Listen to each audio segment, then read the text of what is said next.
it's Pride Month, but remember that these queer fantasy and paranormal romances deserve a spot on your TBR all year long. Today I'm going to be sharing Cursed Witches, some chaotic shifter squads, and slow burn bodyguard drama for all of us who love a bit of magic, mayhem, and messy feelings that center queer romance and characters. So if that's what you're looking for, this list is for you.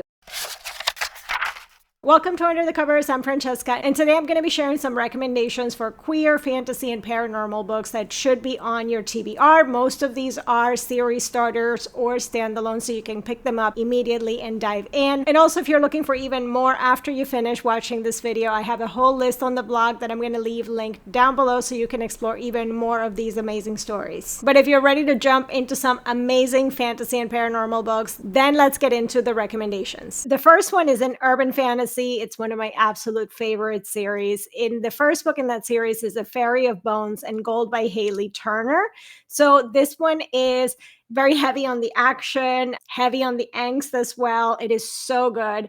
And basically, our main character, Patrick, he is a special agent with lots of trauma. He is haunted basically by a supernatural war that he barely survived and left him with some stuff to deal with. The series does deal a lot with mythology and different kinds of gods, and he has a soul debt to the gods.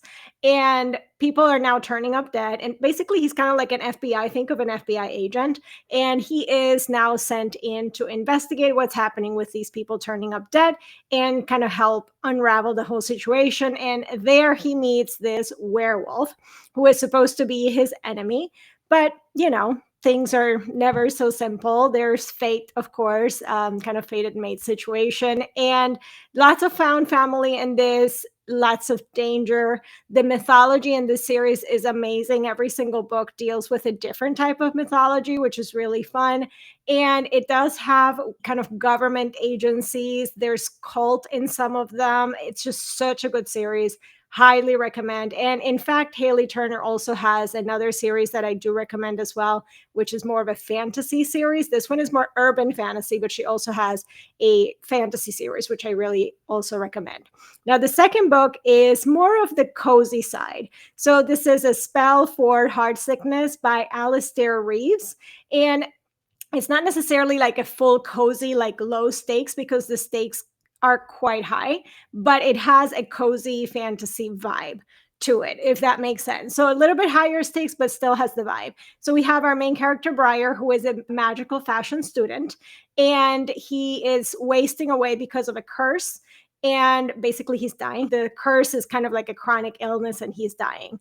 And there's a prophecy that points him to go to this remote town, and his soulmate is going to be there. And once he finds his soulmate, he's going to be cured, because that person is the one that's going to help him unravel that curse. So he's shipped off to this gloomy little town to find said soulmate. And he is also supposed to be there to kind of like open a business, or like that it's part of his magical training or whatever. So he opens a store to sell his fashion. And when he gets there, he actually meets two different magical men, and he can't figure out which one is his soulmate. So that is part of the storyline, is figuring out which one is his soulmate. And that is kind of like, the stakes are high because him finding the right one will mean being cured from the curse. So in this town, there's also a kind of like a magical forest that is very eerie and creepy and is doing crazy things to the town. The place where he's staying has a ghost, so there's a bit of a investigation of what really happened to this ghost, because that is also tied to the mystery of the town. And our two love interests couldn't be more different. One is a kind of like a celebrity, also fashion designer, magical fashion designer, and the other one is very grumpy recluse, like the town sheriff. So really love this one. I really, really love the main character in this one as well. And I'm really looking forward to the second book, which I think is coming out this month, if I'm not mistaken. So then the third one is Hell and High Water by Charlie Cochet. Now, this one is more of a paranormal romance. It does have a military vibe, and it is a full series as well. I kind of consider it paranormal romance. You could maybe also say a bit of urban fantasy, but I lean more on the paranormal romance. This is kind of like a cop show, but except just regular cops, they're shifters. So there's lots of banter, lots of tension. Our main character in this one, Dex, is bisexual, and he just lost his job and boyfriend all in one thing, and he's thrown into this paranormal task force. And he immediately gets partnered with Sloan, who is a Jaguar shifter, and hates him on sight. So enemies to lovers, but they are also obviously soulmates. So they have to solve this murder together and with the whole task force. So within the task force itself, it's got a very found family vibe, which I absolutely love.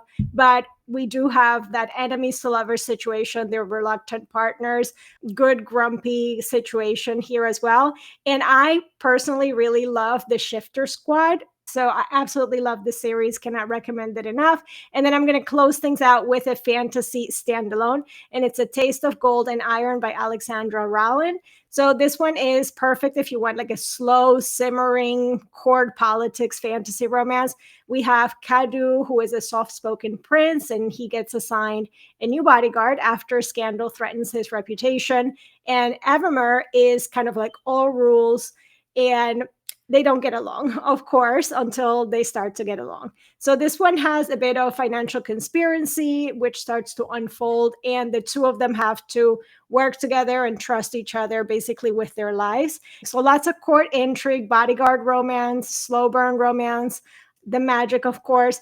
And it's got a lot of like softness to it, which I absolutely appreciated and really loved. And it's a standalone. So it's, just read one and you're done. And there you have it, guys. Those are the books that I cannot wait for you guys to read. Let me know if you've read any of these down in the comments and if you enjoyed them. And also, what are your favorite queer, fantasy, and paranormal romances as well, so I can add them to my list. Don't forget to like this video, subscribe to the channel, and hit that bell notification so you don't miss any videos from us. And also subscribe to us for free on Substack so you don't miss any of the content that we post across all of our platforms. But in the meantime, if you want also some queer contemporary romances, we did do a novel hour live show celebrating Pride Month, and Victoria shared some of her favorite contemporaries. So I'm going to leave that novel hour replay linked here so you can go and check that out as well. We also talk a lot about bookish news and all of the things. So head to that video if you want to learn more about all that. And in the meantime, I'll see you guys in the next video. Bye!